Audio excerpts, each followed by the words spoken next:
Boa noite, meus queridos irmãos. Saúdos na graça, na paz do Senhor, nosso Salvador Jesus Cristo.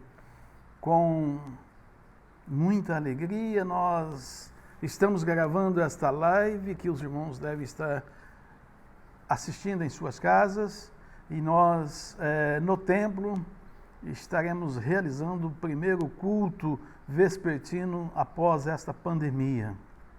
Meus irmãos, foram muitos meses de tristeza, meses de apreensão, meses que nos trouxe medo, muitas mortes. No Brasil, mais de 140 mil mortes. No mundo, passou de 1 milhão de mortes pela Covid-19. Irmãos, o ano de 2020 foi muito difícil. E com certeza, por ser difícil este ano, trará nos próximos anos também anos difíceis. Mas o cristão, aquele que confia no Senhor, tem plena convicção do Deus o qual nós cremos, o Deus Todo-Poderoso, que supre as nossas necessidades e que nos mostra que devemos estar firmados na sua palavra. Falando, irmãos, em estar firmados na sua palavra, gostaria de trazer nesta noite aos irmãos o texto que se encontra em Gênesis capítulo 5, 21 a 24, sobre Enoque. Andar com Deus. Confesso aos irmãos que na minha vida de 59 anos, 30, nós estamos aí no ministério, seminário, preparação, como evangelista e como pastor, 30 anos. Eu tenho muito buscado andar com Deus, tenho muito procurado fazer a vontade de Deus. E esse texto em especial e a vida de Enoque, o pouco que nós temos nas Escrituras sobre este personagem, nos dá alento e nos dá alegria e forças para continuarmos. Vamos ler o texto, Gênesis 5, 21 ao 24. Enoque viveu 65 anos e gerou a Metusalém. Andou Enoque com Deus e depois que gerou Metusalém, viveu 300 anos e teve filhos e filhas. Todos os dias de Enoque foram 365 anos. Andou Enoque com Deus e já não era, porque Deus o tomou para si. Meus irmãos, e viveu Enoque 65 anos e gerou a Metusalém. Algumas traduções dizem Metusala.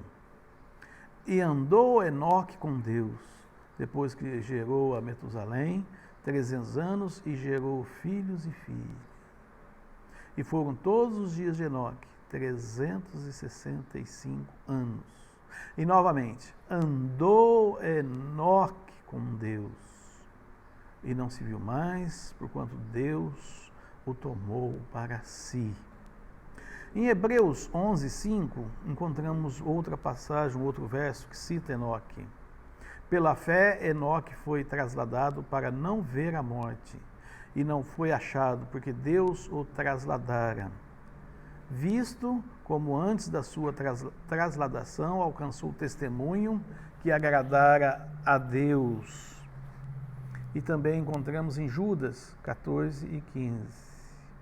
E destes profetizou também Enoque, o sétimo, depois de Adão, dizendo: Eis que é vindo o Senhor com milhares dos seus santos. Depois, o versículo 15, nós vamos ler no transcorrer da mensagem.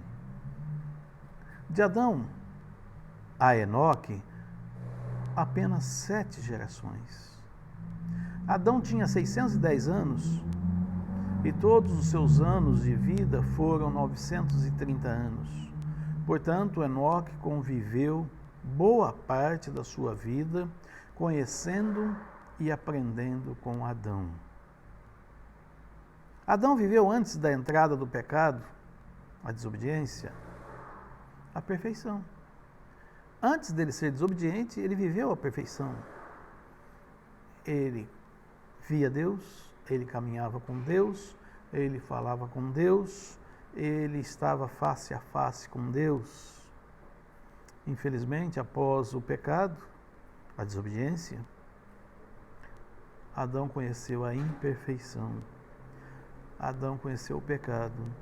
Adão viu dele para com Deus a separação. Separação de Deus. Meus irmãos, se Adão se arrependeu ou não posso afirmar. Mas podemos afirmar, sim, que Enoque andou com Deus.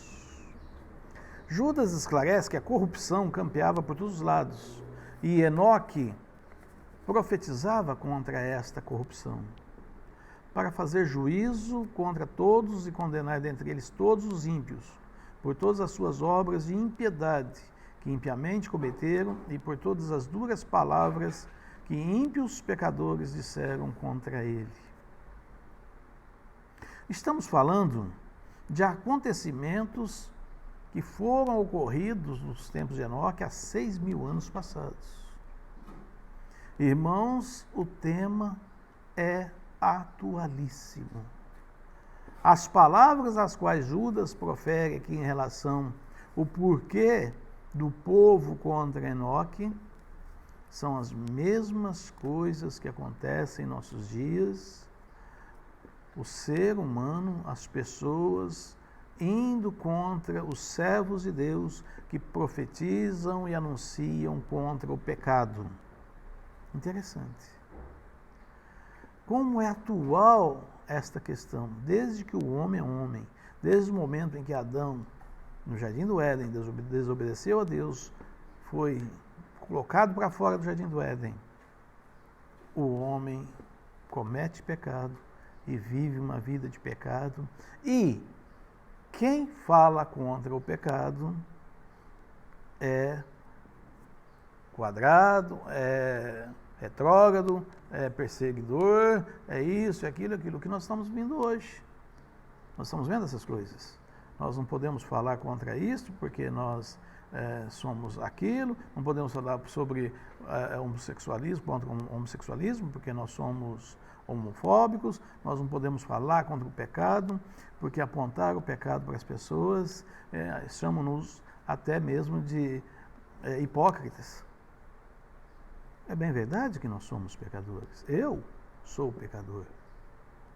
Mas por eu ter conhecido a Jesus Cristo e ter uma vida transformada pelo Senhor Jesus Cristo, posso sim falar às pessoas que o pecado leva à morte. E a graça do nosso Senhor e Salvador Jesus Cristo me deu vida. E eu, como pastor, e você, meu irmão, como servo de Deus fiel, tem sim que falar contra o pecado e mostrar que Jesus Cristo é a solução para o homem pecador. O povo vive e comete pecado. Enoque conviveu com Adão.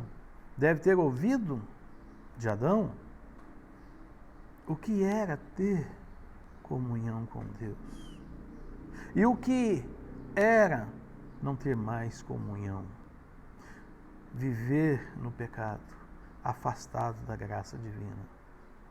Adão foi o único ser que teve essa experiência de viver uma vida de perfeição, estar com Deus, caminhar com Deus, e depois, no seu pecado, afastado de Deus, ter uma vida de sofrimento, de tristeza, de dor. Enoque tomou uma decisão, andar com Deus.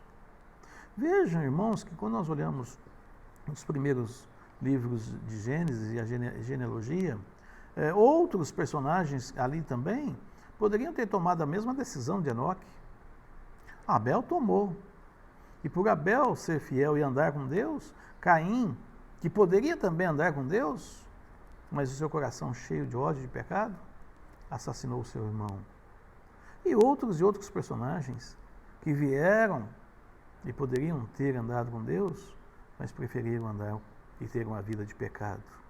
Nós também, nós temos esta condição Podemos aceitar e viver uma vida no pecado, ou podemos nos arrepender das nossas atitudes, clamar por misericórdia e receber o perdão do nosso Senhor e Salvador Jesus Cristo. Nós também temos de tomar esta posição.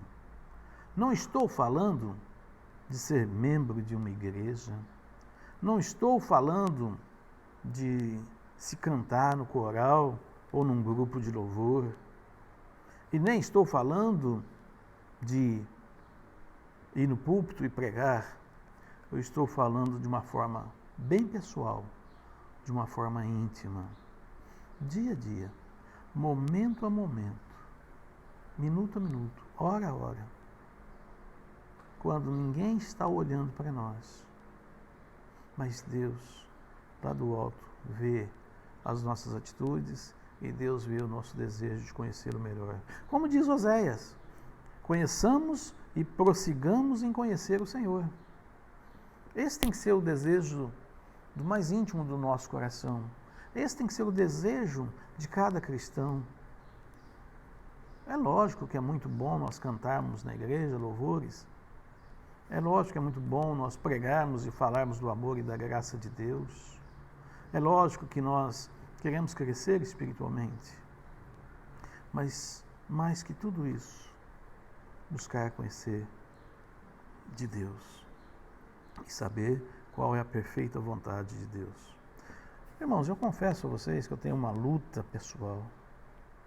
E digo como Paulo, esmurro o meu corpo, porque o bem que eu quero fazer, eu não faço, mas o mal que eu não quero fazer, esse sim eu faço. Que luta. Não basta reconhecer que tomamos atitudes erradas. Também que eu peco. Peco até, meus irmãos, no pensar.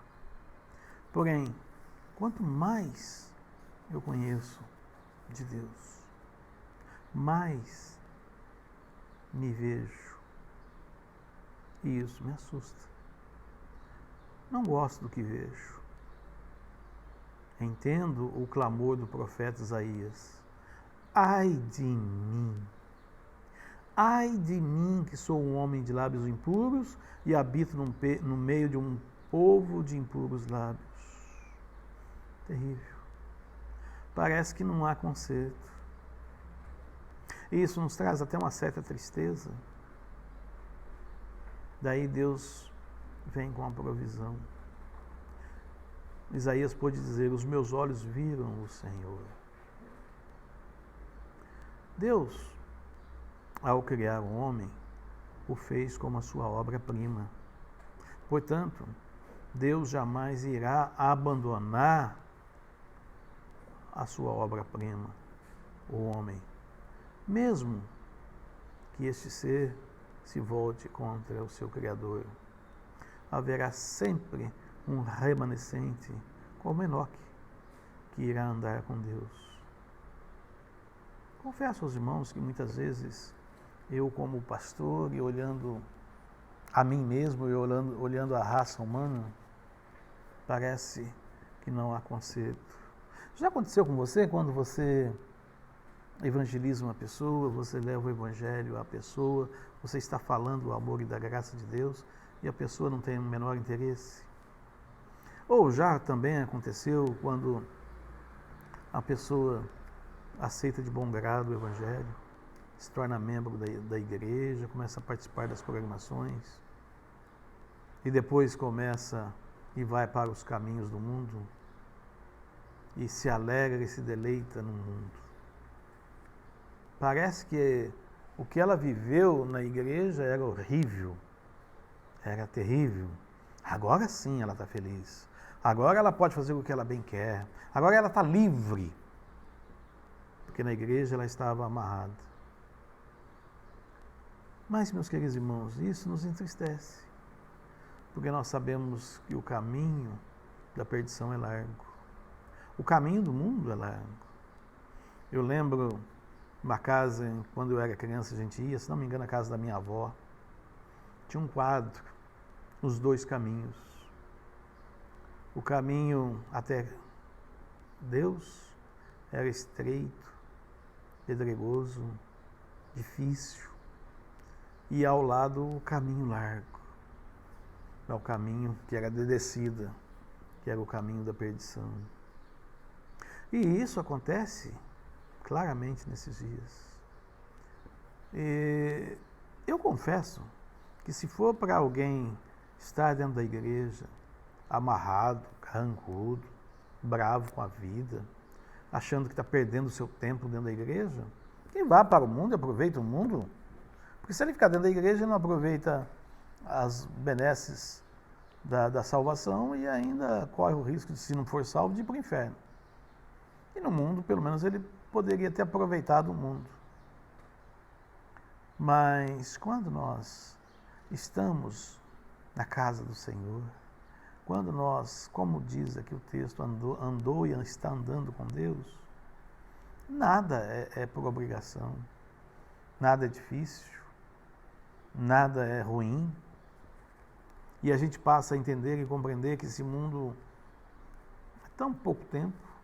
Olhando aqui os textos de Gênesis, Adão viveu 930 anos, Metusalém viveu 960 anos, e Enoque, tão pouco tempo andou aqui na terra, pois Deus o tomou para si, 365 anos. É menino, Deus o tomou um menino, porque provavelmente Enoque poderia viver mais de 700, de 800 anos. Mas Enoque andou de tal forma com Deus que Deus se agradou. E Deus quer que nós também venhamos a ter uma vida de andar com Ele, para que Ele se agrade de nós. Enoque poderia ir pela maioria. Ele poderia ser mais um na multidão dos pecadores. Porém, Enoque preferiu obedecer. Enoque preferiu ser uma voz que clama no deserto. Ele falava e as pessoas se revoltavam contra ele. E é assim, meus irmãos. Quando nós falamos do Evangelho e as pessoas se revoltam contra nós, não é contra nós que eles estão se revoltando. Eles estão se revoltando contra Deus, contra Jesus Cristo. E aqui também nós vemos que Enoque pregava e clamava no deserto, porque as pessoas não ouviam. Mas Deus assim via de bom grado. Mostrar e falar contra o pecado não quer dizer também que não pecamos. A diferença é que nós não temos alegria no pecado. O Espírito Santo mostra para nós que estamos errados. Não é assim com você? Comigo é assim. Quando eu pratico algo que desagrada a Deus, quando eu peco, o Espírito Santo se entristece. E ele habita em mim.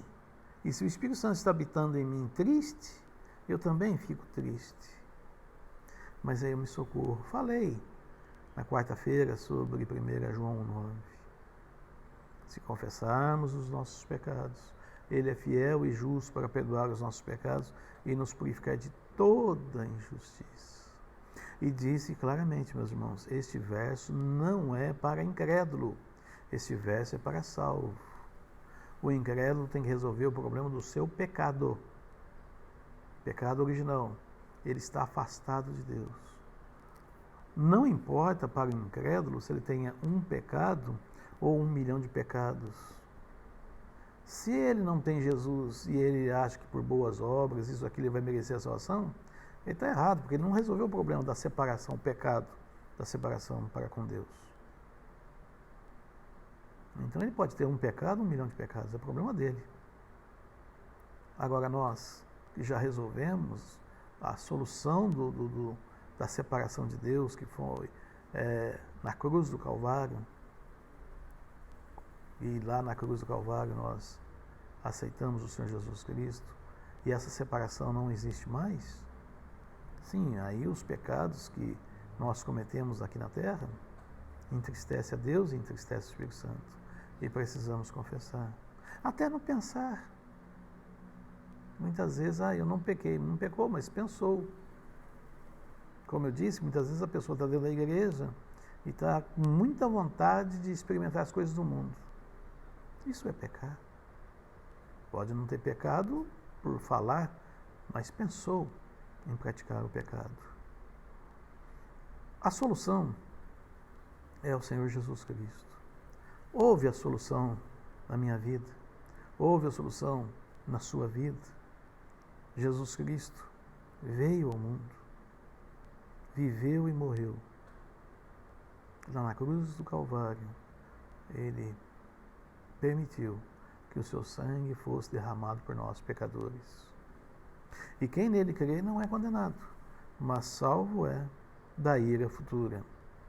E salvo, todo desejo do cristão é andar com Deus.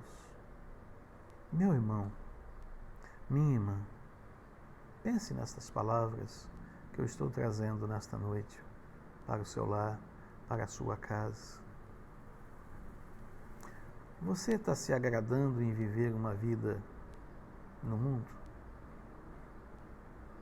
Você está se agradando em não instruir a sua família, em não instruir os seus filhos nos caminhos do Senhor? Você está aqui na terra perdendo tempo com coisas que não edificam? Gostaria que você meditasse, que você pensasse. Enoque andou com Deus. E essas perguntas que eu fiz para você eram muito importantes para Enoque. Enoque se desviava do mal. Enoque procurava ensinar os seus filhos, as suas filhas, nos caminhos do Senhor. E você? Você pode com alegria dizer, estou andando com Deus. Você pode com alegria dizer, meus filhos estão andando com Deus, seguindo o meu exemplo. Eu não quero aqui apontar o dedo, estou apontando o dedo para mim. Sabe aquela história que quando você aponta um dedo para a pessoa, tem 4 dedos apontando para você? Eu tenho dito, e estou falando aqui hoje, que é uma luta andar com Deus. Andar no mundo não. Andar no mundo tudo é a mesma coisa você cair numa corredeira. A própria corrente do rio te leva. Mas quando você quer lutar contra a maré, lutar contra esse mundo, lutar contra o mal, contra o pecado, é o que eu disse, bem pessoal, íntimo, é uma luta terrível. Mas a vitória vem, a vitória é certa. Enoque andou, desculpa meus irmãos, Enoque andou com Deus e Deus se agradou em tomá-lo para si. Que texto lindo, que texto maravilhoso. E o meu sonho, a minha alegria é ou pela morte, eu confesso aos irmãos que eu não quero a morte, mas ou pela morte, ou pelo arrebatamento, Jesus tomando cada um de nós para si. Será lindo, maravilhoso, uma vida eterna. Aí tudo aquilo que nós sofremos, tudo aquilo e todas as dificuldades que nós passamos, os momentos vividos no deserto e pelo deserto, terão a recompensa em Cristo Jesus. Deus abençoe, meus amados irmãos, que nós possamos ter uma semana abençoada e abençoadora. Gostaria também, antes de orar, falar para vocês da construção. Tenho conclamado vocês a virem a ver o trabalho que está sendo feito. Poucos irmãos eu tenho visto aqui na obra, mas venham, principalmente agora que os cultos já estão sendo abertos, tanto de quarta-feira como domingo à noite, e se Deus permitir, logo nós vamos ter a escola bíblica dominical aqui. Esta pandemia vai embora, se Deus quiser, e nós vamos ter a liberdade de louvar e glorificar a Deus. Venha ver a obra, venha ver a construção, se interesse por essa obra, porque ela é sua. Traga os dízimos e ofertas à casa do Senhor. Nós estamos falando aqui de andar com Deus. E todas as coisas envolvem andar com Deus, inclusive a nossa fidelidade. Se nós não somos fiéis nos dízimos e ofertas, no que nós vamos ser fiéis? Adianta nós andarmos uma vida de fidelidade em todas as questões e nos dízimos e nas ofertas nós não somos fiéis? Meus irmãos, venham, conheçam a obra de vocês. Está ficando muito bom, trabalho perfeito. E eu creio, no nome de Jesus, que nós vamos poder dar continuidade a essa obra com você ajudando e com você apoiando. E também quero, com tristeza, orar nesse momento pela família do Milton, pelo passamento de sua irmã Regina. Mas, meus irmãos, fico triste com a notícia e fico alegre em saber que a Regina era fiel ao Senhor, andava nos caminhos do Senhor. E simplesmente como Enoque, o Senhor se agradou em levar a Regina para si. E logo nós estaremos com ela nas mansões celestiais. Que Deus conforte o coração do Milton, da Eva, de todos os demais familiares, e que a morte da Regina seja ali um testemunho para os demais familiares, aqueles que ainda não têm Jesus Cristo, que assumam a decisão de crer e receber a Jesus em suas vidas. Oremos. Pai de amor, quero neste momento colocar a vida do Milton, da Eva, de todos os demais familiares, Senhor Deus, nas suas mãos. Esteja ali fortalecendo, dando graça, Senhor Deus, e num momento tão difícil como esse, alegria nos corações desses irmãos, ó Pai amado. E também a alegria de saberem que a Regina confessava e professava Jesus como Senhor e Salvador de sua vida, e ela andou com Deus e Deus se agradou em levá-la para si. E Pai, logo nós vamos estar lá junto, louvando e glorificando ao Senhor Jesus Cristo. Pai, também quero nesse momento orar pela construção. Senhor Deus, nós sabemos que é uma árdua tarefa. Aos nossos olhos muitas vezes falta a fé. Fé em crer que o Senhor vai fazer essa obra. Não é o pastor Antônio Carlos, não é o senhor Valdeci, o Alain, não é os irmãos que estão construindo, mas é o Senhor. E o Senhor nos usa para estar na direção desta obra, usa o senhor Valdeci, o Alain para estarem fazendo a Deus o trabalho ali direto, usa cada irmão nos dízimos, nas ofertas, para que esta obra continue. E quando nós temos o coração grato a Ti, quando nós temos o desejo de servir, fazemos com alegria, não por obrigação ou com tristeza. Por isso, Senhor Deus, move os corações daqueles que ainda não compreenderam a dedicação, o serviço, a fidelidade, para que juntos, ó Deus, possamos, num só pensamento, num só sentimento, concluir esta obra, pois essa obra é do Senhor. E com certeza essa obra ficará para que os irmãos possam aproveitar, Senhor Deus, dando melhores condições para as crianças, dando melhores condições para o estudo da palavra. E, ó Deus, faça-se conforme a sua perfeita vontade, não a minha, mas a sua vontade, Pai de amor. Nós oramos, ó Deus, agradecidos, e da tua graça, da misericórdia, ó Deus, em nome de Jesus. Amém.